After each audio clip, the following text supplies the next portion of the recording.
Bismillahirrahmanirrahim. Assalamualaikum warahmatullahi wabarakatuh.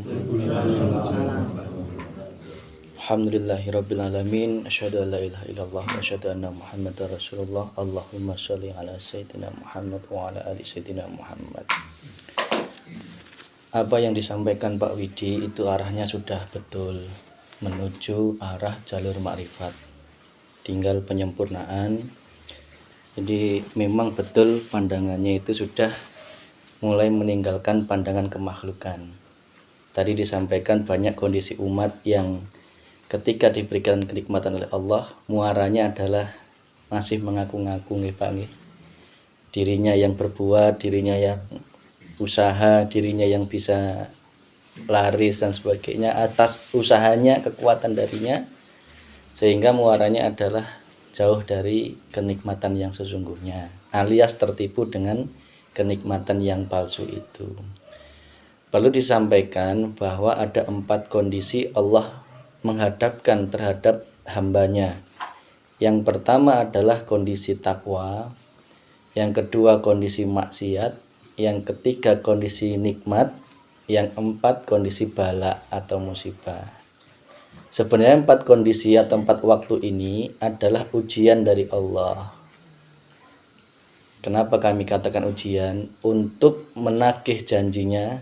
Dulu ketika sebelum dimasukkan di dalam ruh, kita sudah janji akan ruh kita ini hanya nyawang Allah. Tidak boleh hati tercampuri sedikit pun iman kita terhadap kesyirikan apapun kecuali Allah Subhanahu wa taala. Di dalam taat sama, maksiat sama. Yang kita bahas pada malam ini adalah kenikmatan. Nah, ini sebenarnya sama aja 4 waktu ini, sama aja Pak. Ya. Kenikmatan disampaikan di dalam kitab kuning tadi ada 3 tingkatan. Ya. Kalau kita bedah satu-satu, sebenarnya ada 4 tingkat sebenarnya, tapi yang disampaikan ini 3 tingkat. Yang pertama adalah tingkat orang-orang yang makomnya muhadharah, yang masih lalai, masih umum ya. Kebanyakan dia diberikan kenikmatan, hatinya berkasih mesra dengan kenikmatan itu. Cirinya apa? Dia tidak sadar itu datangnya dari Allah. 1. Berarti Allahnya sudah terlalaikan nggih Pak. Otomatis hatinya penuh dengan kemusyrikan terhadap Allah Subhanahu wa taala.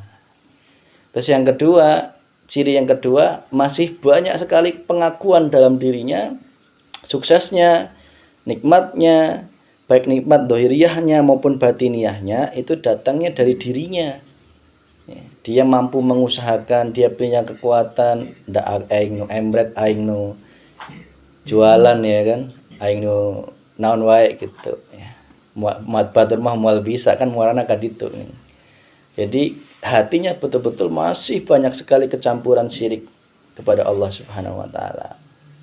Nah, makom ini betul-betul makom yang harus dalam keadaan gelap gulita harus disinari oleh cahaya ma'rifat Allah. Karena apa Pak? Untuk mengimani bahwa kita ini sejatinya hanya digerakkan, sejatinya hanya diafalkan, itu tidak semua bisa menerima Pak. Ya. Seperti Pak Widi bilang tadi udah ngomong gitu, sudah luar biasa itu. Pandangannya sudah ke arah situ, itu sudah jalur arah ma'rifat. Terus dikaji terus merapat terus. Nanti ketemu Pak, apa yang ditanyakan tadi, kenikmatan yang sejati itu nanti ketemu ya, karena betul kenikmatan yang dihadapkan, dilempar oleh Allah itu kenikmatan yang palsu. Bah jabatan, bah harta, bah uang, bah ketakwaan, bah apapun, pahala surga, itu semua adalah makhluk, dan makhluk itu adalah fana, dan fana itu menipu alias palsu. Sehingga bagaimana biar kita dalam kondisi 4 waktu itu hati bisa menemukan kenikmatan atau rasa yang sejati itu, kuncinya adalah hatimu, hati kita terus mi'raj, nembus langsung Allahnya Pak. Hidup yang menguasai di dalam dan di luarnya kenikmatan itu.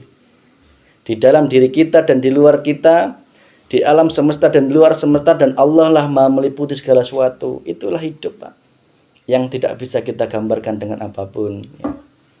Jadi belum nyampe ke ranah itu, belum kita jelaskan ke arah situ, tapi kami mengarahkan ya, biar menemukan kenikmatan sejati.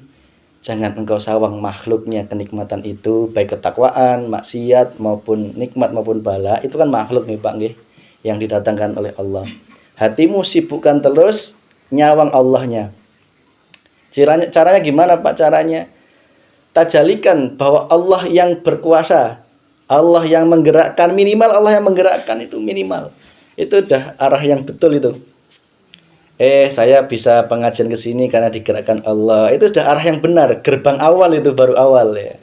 Tetapi kalau itu aja kamu belum bisa nerima, masih berat Pak untuk ke arah tauhid yang sejati itu masih berat. Karena apa? Masih muncul nggak nerima.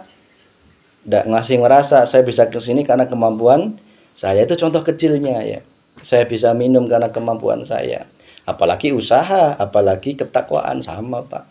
Apapun yang hidup kita, kalau kita masih belum bisa menerima subhanalladzi maha suci, hidup Allah asro yang telah memperjalankan, dalilnya jelas banget nggih. Bingabdihi, hambanya, bukan hanya Muhammad tetapi bingabdihi, bagi hambanya yang betul-betul makrifat kepada Allah, dia pasti akan menerima bahwa dirinya itu hanya diperjalankan. Asro, hanya diperjalankan. Ketika masih muncul terus keakuan diri, babat terus Pak.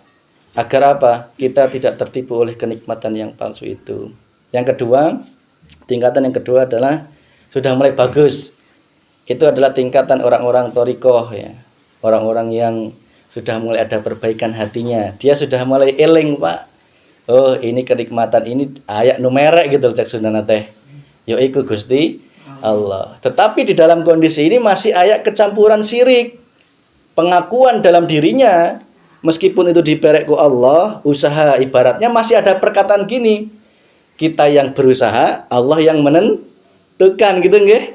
Itu benar sebenarnya, tetapi belum sempurna oleh makom ma'rifat ya. Terus benar Pak, dia sadar Allahnya, pasrah kepada Allahnya yang menentukan ya, yang merek, tetapi dalam hatinya masih muncul kita yang berusaha itu loh ya. Dalam pandangan makrifat, kita yang berusaha itu sudah harus diganti, disempurnakan ya. Bukan berarti kami menyalahkan, tidak, karena memang tahapan semua itu harus dilalui. Memang nggak bisa langsung Pak mengatakan ini hidup Allah yang menggerakkan, itu nggak bisa Pak, sulit Pak ya. Apalagi di dalam hatinya masih penuh kegelapan di dalam hatinya, apalagi belum sinari cahaya Allah, cahaya ilmu dulu lah, cahaya ilmu dulu. Ilmu laku baru istiqomah. Ilmunya aja belum tercahayai, apalagi gitu kan ya. Jadi yang kedua udah bagus, dia sudah sadar Allahnya ya. Tetapi dia masih ada dua sisi, alias masih ada kecampuran syirik di dalam hatinya, yang wujud pengakuan dalam dirinya bisa berusaha karena ada kemampuan dalam dirinya. Sudah bagus Pak, tetapi butuh penyempurnaan di dalam hatinya untuk mentajalikan naik ke level ketiga, yaitu levelnya orang-orang yang ahli hakikat makrifat kepada Allah. Di situ nikmatnya sudah tidak terlihat Pak ya. Nikmatnya sudah nggak kelihatan. Makhluknya tadi sudah nggak kelihatan, kata Syekh Ibnu Athaillah tadi ya. Nikmatnya, makhluknya sudah nggak dirasa oleh hatinya. Dohir tetap ngerasa Pak, naik mobil mewah ya. Dohir masih ngerasa, usahanya sukses ya, bisa ke tanah suci dan sebagainya ya. Tetapi batinnya sudah tidak nyawang itu. Hatinya berkekalan dengan kenikmatan yang sejati, yaitu hidup yang menguasai di alam semesta dan di luar alam semesta, di alam gaib dan di alam nyata. Wallahu ahad. Al-Hadid ayat 3, wal awal wal akhir wal zahir wal batin. Al-Baqarah dikatakan juga, di mana engkau menghadap, disitulah wajah Allah ya Pak nggih. Dah itu pelan-pelan ke arah sana, tetapi intinya ke arah situ Pak ya. Kemudian itu masih ada dua sisi sebenarnya Pak ya. Dia ada mata yang mengakui hidup dan ada yang mengakui hidup ya. Masih ada dua sisi. Yang keempat itu belum disampaikan ya. Jadi memang 3 itu yang harus disampaikan. Minimal ke level 3 ini sudah luar biasa. Nikmatnya udah nggak kelihatan, tetapi hati sudah nyawang hidupnya Allah. Ya. Jadi mohon maaf Pak, kalau saya boleh sampaikan nggih. Contoh kecilnya aja. Bibir merasakan nikmatnya teh ya. Hati merasakan hidup yang menguasai rasa itu, rasa teh itu. Jadi tidak ikut-ikutan menikmati tehnya gitu. Jadi betul-betul hati ini prakteknya menyadari sebenarnya Pak. Itulah yang kami namakan zikir tingkat 3, zikir adzikru bisiril asror, zikir sadar. Oh, ini semua ada yang menguasai, yaitu Gusti Allah. Minimal itu Pak, sadar kalau ada yang menguasai. Berarti kan ada yang menguasai, hilangkan keakuan kita. Hilangkan kenikmatan, hilangkan kepahitan, hilangkan ketakwaan. Bukan berarti nggak takwa enggak, tetapi akui takwanya ini datangnya dari Allah. Musibah ini dari Allah. Sudah nggak terlihat itu Pak. Ya. Sehingga hatinya terus mengasah dirinya. Mi'raj, nyawang Allahnya yang berperan. Itulah kenikmatan yang sejati Pak. Kalau sudah detik-detik hatimu disampaikan, diwusulkan oleh Allah di kenikmatan yang sejati itu, engkau baru bisa ketemu yang ditanyakan Pak Widi tadi. Itu pertanyaannya luar biasa Pak ya. Perjalanan rohaninya Pak Widi sudah bagus, diawalinya sudah bagus. Sudah menyadari bahwa yang namanya mengaku-ngaku usaha itu karena diri itu salah. Betul nggih Pak nggih? Itu udah bagus. Enggak semua iman bisa nerima di sini Pak, enggak bisa. Terutama ahli kitab, ahli syariat. Ya, panas Pak, mendengar seperti ini panas Pak hatinya ya. Karena apa? Itulah ketika kegelapan disinari cahaya Allah, pasti kegelapan akan nyingkir Pak. Nah, terus Pak asah Pak Widi Pak, bagus itu Pak ya. Terus asah dalam hidup kita, tajalikan kita itu nggak bisa apa-apa, kita itu hanya digerakkan, kita itu ada hidup yang menguasai, kita itu ada Allah yang maha berkuasa, kita itu ada Allah yang ahad, yang tunggal, huwallahu ahad. Disitulah akhirnya apa? Kenikmatan dunia dan seisinya itu ibarat segenggam, sebutir garam yang engkau cemplungkan dalam luasnya lautan. Sudah tidak terlihat garamnya, yang terlihat kenikmatan, keesaan tenggelam di dalam kemakrifatan Allah Subhanahu wa Ta'ala. Itulah kenikmatan yang sejati. Jika engkau sudah disampaikan di situ, gitu, cara bisa membuktikan, betul, kenikmatan apapun di dunia itu hanya sebutir garam yang dicemplungkan di dalam luasnya lautan makrifat Allah Subhanahu wa Ta'ala. Itu Pak secara kesimpulan. Nah, kaitannya dengan ayat yang tadi, biarkan dia dalam kesesatan, itu berlaku bagi orang-orang yang tidak mengamalkan adzikru bisiril asror. Selamanya akan dalam kesesatan Pak. Meskipun dia taat, meskipun dia maksiat, apalagi meskipun diberikan kenikmatan yang luar biasa, apalagi bala, komo gitu kan, lebih-lebih. Kalau dia tidak mau menerima adzikru bisiril asror, zikir yang senantiasa mementokkan segala sesuatu hanya Allah, hidup yang berlaku, berperan, yang tunggal, yang ahad, wallahu akad, wallahu ahad. Itulah tadi hidup yang di atas segala sesuatu. Itu Pak. Jadi prosesnya Pak Widi sudah bagus. Ya, itu ada pembimbingnya. Silahkan terus amalkan hidupnya itu. Temui hidup di dalam apapun ya. Karena apa? Tidak mungkin nggak ada hidup kalau tidak mungkin ada sesuatu kalau tidak ada hidup. Intinya itu Pak. Tidak mungkin kita bisa bergetar suara seperti ini kalau nggak ada hidup. Temui, rasakan itu. Sehingga akhirnya makhluknya ini nggak kelihatan. Ya. Makhluknya ini nggak kelihatan dalam hati kita. Tidak diakui cek suinanan tehwis. Cara gampangnya lagi gitu. Jadi itu Pak. Itu bisa engkau asah dalam istri yang merengut. Itu ada hidup Allah. Bisa engkau asah dalam rezeki yang lagi seret. Itu ya hidup Allah. Bisa engkau asah dalam rezeki yang lancar, itu hidup Allah, bukan hidupmu. Gitu nih Pak, maksudnya nih Pak nih. Ya, jadi ini adalah, jangan dikira ini ilmu yang tinggi enggak. Sejatinya hanya kita siap menerima atau enggak, itu aja. Ya. Semua ilmu itu sama di mata Allah, tidak ada yang tinggi, tidak ada yang rendah, hanya kita mau menerima atau enggak. Kita mau dibelah dadanya atau enggak. Kita mau disucikan hati kita oleh air Zam-Zam atau enggak, itu loh. Kalau itu tidak terjadi, enggak mungkin Isra Mi'raj, Pak. Ya. Tidak mungkin Isra Mi'raj, ya.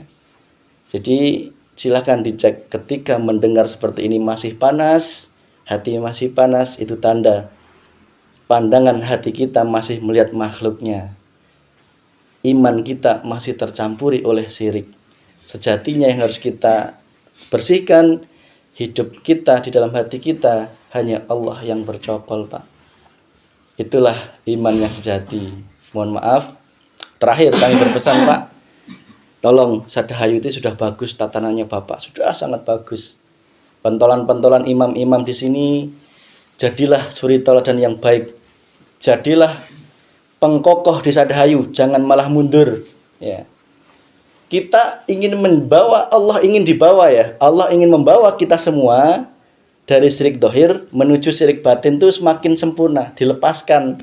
Jangan malah syirik dohirnya malah kembali, ya. Teriming-imingi oleh dunia. Ya, mungkin karena belum disadarkan amalan-amalan yang diniatkan oleh Allah, oleh hati kepada selain Allah, hukumnya adalah syirik musyrik. Nah, ini belum bisa diterima, Pak. Ya. Dia tidak sadar sholawatnya 1000 kali untuk keduniaan itu adalah kecampuran syirik, Pak. Jangan, eman-eman, Pak, nggih. Saya nggak ngelarang, enggak, cuman menghimbau, ya. Jadilah panutan yang baik untuk umatnya, ya. Umatnya di daerahnya, tolong jangan terbujuk, ya. Kalau mau mencari ilmu, ya carilah ilmu yang sejati, jangan malah ilmu yang mencampuri syirik, ya. Bukan berarti harus di sini tok gitu, enggak. Kami juga enggak melarang, ya. Tetapi tolong seleksilah guru, ya. Seleksilah sang penyampai itu. Jika ilmunya adalah ilmu yang masih kecampuran syirik, tolong tinggalkan. Carilah guru yang betul-betul mengajarkan hati kita hanya murni bertauhid kepada Allah Subhanahu wa Ta'ala. Demikian apa yang kami sampaikan. Itu pesan kami, Pak. Ke depan ayo kita perkuat, kita perkokoh iman kita pertajam lagi, karena masih banyak keyakinan yang harus kita luruskan, Pak. Terus terang aja, ya. Keyakinan yang harus kita luruskan, kita kembalikan ke jalurnya Allah. Itu masih banyak PR ke depan. Sehingga tolong kita terus merapat, ajak yang di Cekeruh, di Lamping, di Sadahayu untuk terus merapat di malam Jumat agar kita menerima cahaya makrifat dari Allah Subhanahu wa Ta'ala. Gitu apa yang dapat kami sampaikan. Mohon maaf manakala ada kurang lebihnya, ada kurang pasnya, kami mohon maaf yang sebesar-besarnya. Akhirul kalam bila taufiq wal hidayah. Wassalamualaikum warahmatullahi wabarakatuh. Terima kasih kepada yang menyampaikan yang mudah-mudahan orang Islam